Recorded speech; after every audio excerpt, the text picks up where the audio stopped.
What's going on, guys? Welcome to the new episode. Today we're going to talk about copying others. Now, not in the classroom, but in a sense of when you start something new, say if it's a new sport, YouTube channel, a video game, I tend to catch myself emulating and straight up just like copying the person that I really enjoy watching their stuff or listening to their music or watching them do jujitsu. The thing that I catch myself in is like kind of like in a state of relying on the source to show me all the information that I need. Now, I'm not going to get all the information from one person. Say if I listen to 20 Kobe Bryant podcasts, right? At the end of the day, I'm not going to be Kobe Bryant.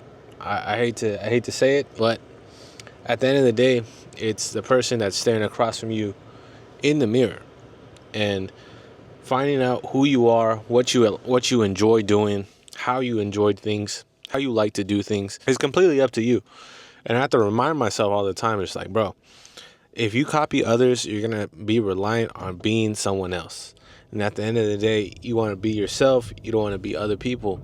Now, you could learn a ton from so many other people, so many examples, people who inspire you. And I realized this when I was making beats. Like I will go on YouTube and I'm like, okay, how to make a Pierre Bourne type beat, how to make a Metro Boomin type beat, how to make a, fill in the blank. And I would do these. I would go on YouTube and I pull up FL Studio, and I'm like, all right. And I literally step by step copy what they did. I'm like, okay, this is cool. Like, okay, you put the hi-hats here, you put the snare here, you put the clap here, you download this MIDI kit here, you put this sound kit here. I'm like, okay, we're able to do that. And after a while of just doing, just pretty much just copying step by step, I just got in a habit of just doing that. I'm like, I wasn't expanding on my own sound, on whatever I wanted to put in, the experimental sounds and synths and all that stuff that I wanted to put in. And that's something that I notice in other things. Like if it's not a YouTube video, if it's like a move in jiu-jitsu, copying step by step, it's just like I have to remind myself to not totally rely on this one thing to help me out, because it becomes a crutch at the end of the day. Like if it's caffeine or if it's something else, like if you rely on it every day and you don't have it, you're toast, bro. You're screwed. So kind of learning how to walk, kind of learning how to take off the training wheels and learn how to fall on your own and learn how to express yourself is something I really try to focus on. So I kind of just want to talk about a little bit about that, just because it's not just with making beats or YouTube videos or jiu-jitsu. It's like even with philosophies and beliefs, and not really testing those things out for yourself to see if they work for you, because some things may work for you, some things may not. And it's really like a science experiment of having like a trial and error type thing, and testing it out, have a hypothesis, and then go from there. So that's what we got going on right now. We're getting ready to go train some jiu-jitsu. I've been watching some of the old videos, dude, and I realized, like, man, we have made some progress, because once I watched some of the videos from Japan, I'm like, bruh, what kind of freaking video is this, bro? There's no hook, there's no intro, there's no like explain what we're gonna do. It's like just basically just taking a camera and just recording things, which wasn't that long ago. But now that I'm looking back, I'm like, man, it's pretty cringy, but I think that's how it should be. I think you should always look back and be like, man, what the hell was that guy thinking? Because it doesn't matter how long I go back. I look back at my old stuff, I'm like, bro, what was this guy cooking up? He was cooking up something, but I have no idea what he's cooking up. And it's pretty funny. So that's just something I noticed, and I'm sure we'll continue to do the same. So really just trying to take it day by day, improve one day at a time. And today we're just going to have a good training session. I don't know what's going on with my legs. It feels like I just had a super hard leg day, and I haven't trained any legs. I don't know what's going on. All my hamstrings and everything's super tight, so we're gonna probably have to stretch up a little bit, at least, just so we could move. Because when we're doing warm-ups, doing like what's it called, front rolls and backward rolls, I need to make sure my legs are working, and make sure we're staying hydrated. Because sometimes like I'll catch myself like mid roll and I feel like my foot cramping up, or I feel like a calf cramp coming, and I'm like, bro, there's no way I'm gonna have a calf cramp mid roll, because I mean those things are excruciating. I remember one time I was like, it was late at night and I was like dreaming and I got a calf cramp, and honestly was the worst pain I've ever felt at the time. And I'm like, oh my god, I'm like screaming.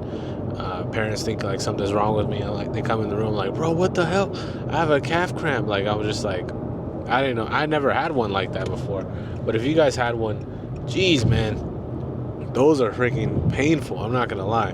But yeah, make sure we drink enough water, have some potassium, just make sure we're staying hydrated. I know like I was going to like a football game one time and I saw these dudes, like the running back, like eating a bunch of mustard. I'm like, what the hell, why is that dude mustard on the sidelines? Apparently it helps with cramps and just like the body. I'm like, bro, that just looked odd to me. I'm like, bro, why is this dude just downing some mustard on the sideline? Ah man, crazy. But yeah, just taking care of our body, taking it one day at a time. Let's run it. Let's freaking go, guys. Let's go.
Yo, just had a good training session, bro.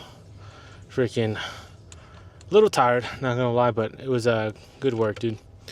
Good work today. Was able to spar a little bit after. Got some good work. Got to return that stuff that we picked up the last week. You know, we had problems with the microphone.